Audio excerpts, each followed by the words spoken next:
Hey everybody, it's Randall Muffins, and today I've got another PSA submission to review for you.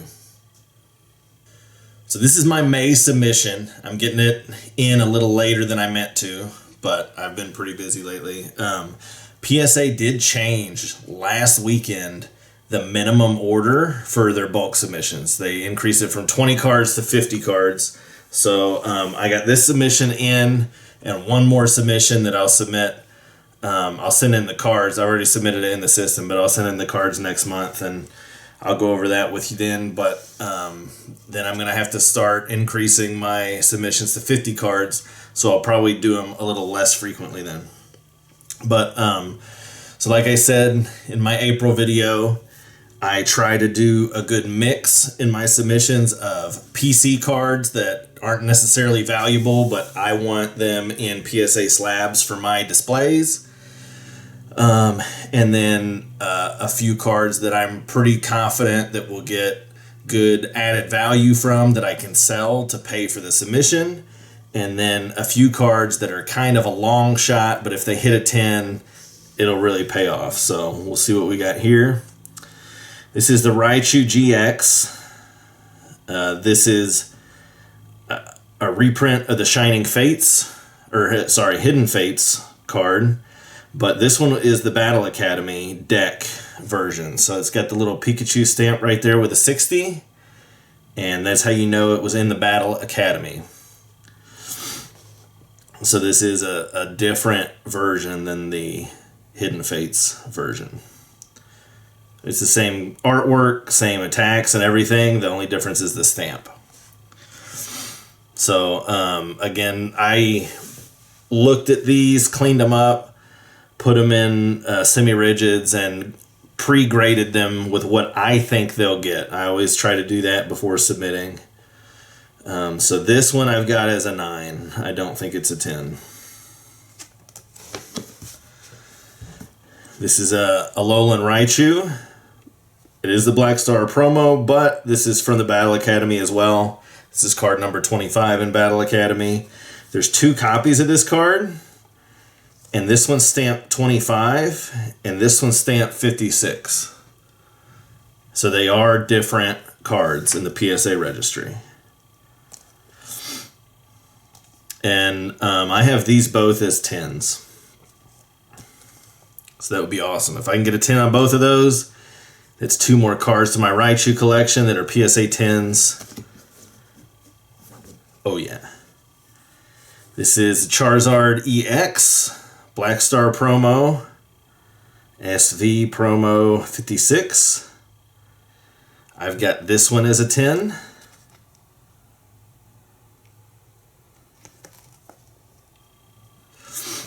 And then next, I've got a few Generations Radiant Collection cards.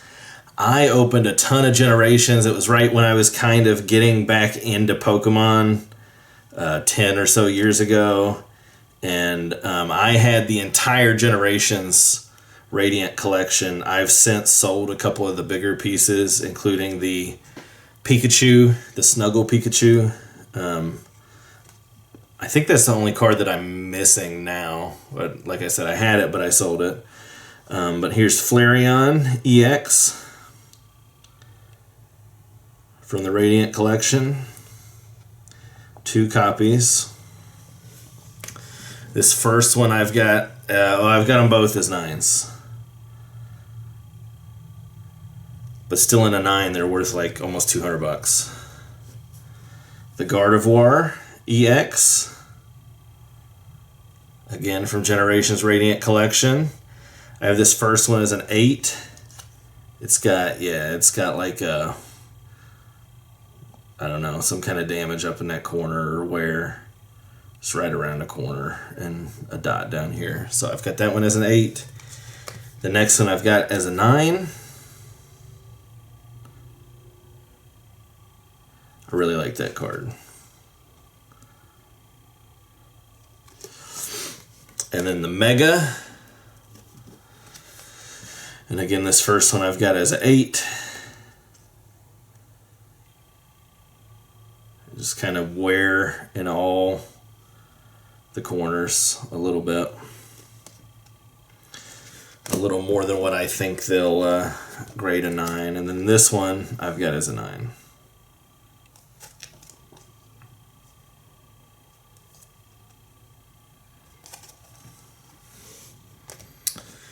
And then a couple Sylveons, again from Generations Radiant Collection.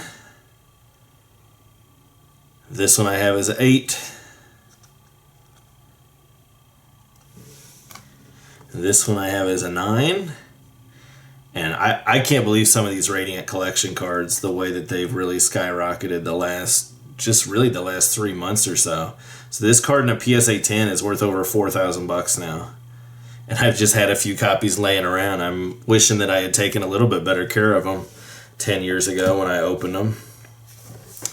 Next we got the Phantom Forces Gengar EX. This is just the regular print. I think there is like a full art print and maybe even a secret rare print of the Mega, maybe. This is just the regular Gengar EX.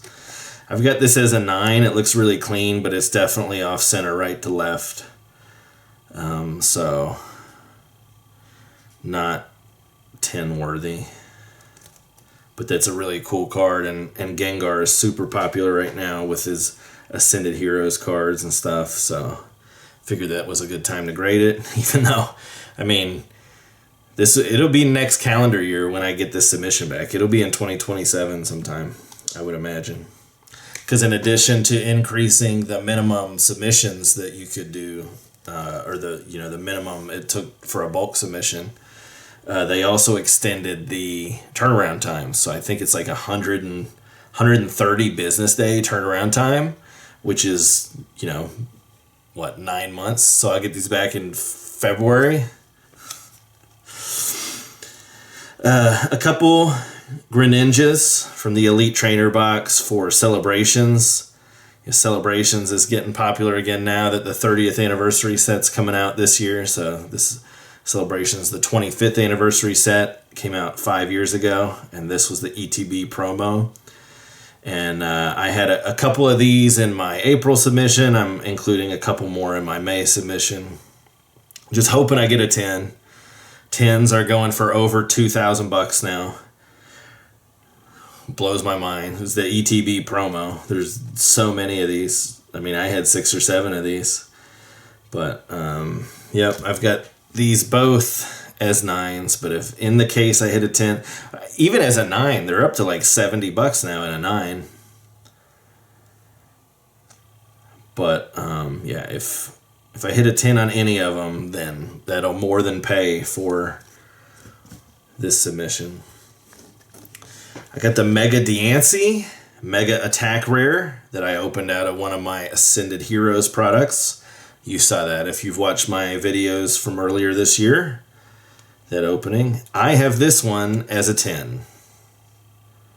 So I think it looks really good. I'm excited about this. Trying to decide if I want to go after all the Mega Attack Rares. There haven't been any in any sets since Ascended Heroes. So if the whole set stays at like 8 cards, then I think I can complete it pretty easily, then I might go after it. I need the Charizard promo, the other Lucario promo, and I think the 6 that were in Ascended Heroes. I already have one of them.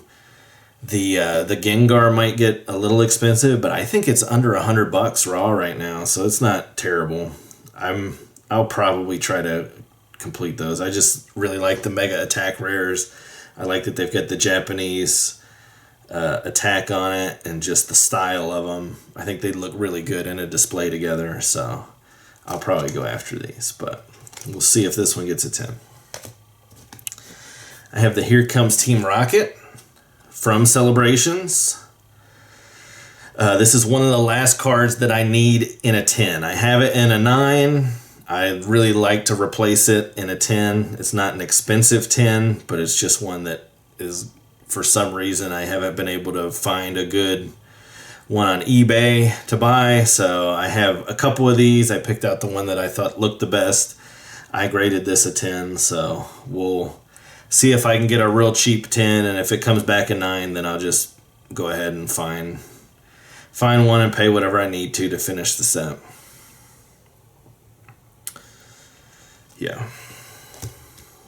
This is the Starmie V from the Astral Radiance Trainer Gallery. I pulled this from an ETB, I'm pretty sure.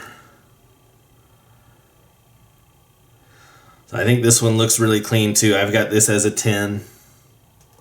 Last I checked, it was about $350 in a 10, so that would be sweet. I don't really collect Starmie. It's some cool art. Is it? Oh man, is there food there? If there's food on this, it might have to end up in the PC.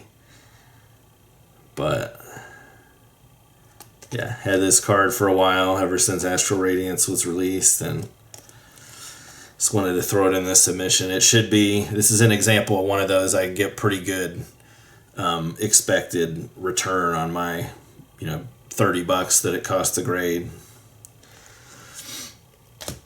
And then the last two cards in the submission are the Pokemon Day Pikachu promos from earlier this year.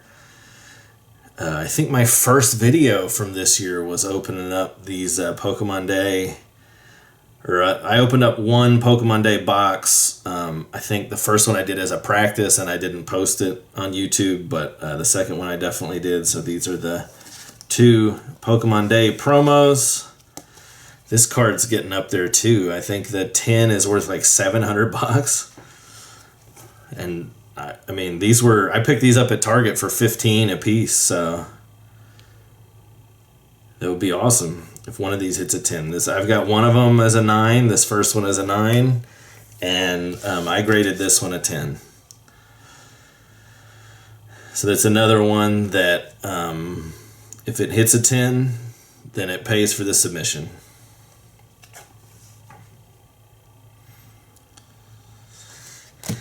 And that is my May 2026 submission. I've got another one that I put into the PSA system that it has to be received by July 1st. So I'll need to send it out here in about 3 or 4 weeks. It might be less than a month before I can send it, but I want to make sure to get another 20 card submission in before I've got to start doing 50 at a time. Because it's pushing the limit of really what I want to spend in a single month to grade cards. So I'll probably start doing these after that next 20 card submission in July. I'll probably start doing every other month and submit 50 cards every other month. And then we'll see what happens. I still have about 600 that I want to get graded. Mix of PC and kind of older vintage stuff that I don't necessarily care if I hang on to, but I don't really feel comfortable selling raw cards. I much prefer selling graded cards. So we'll just see how these come back, and maybe in February we'll get together again and look at the grades. Thanks for watching.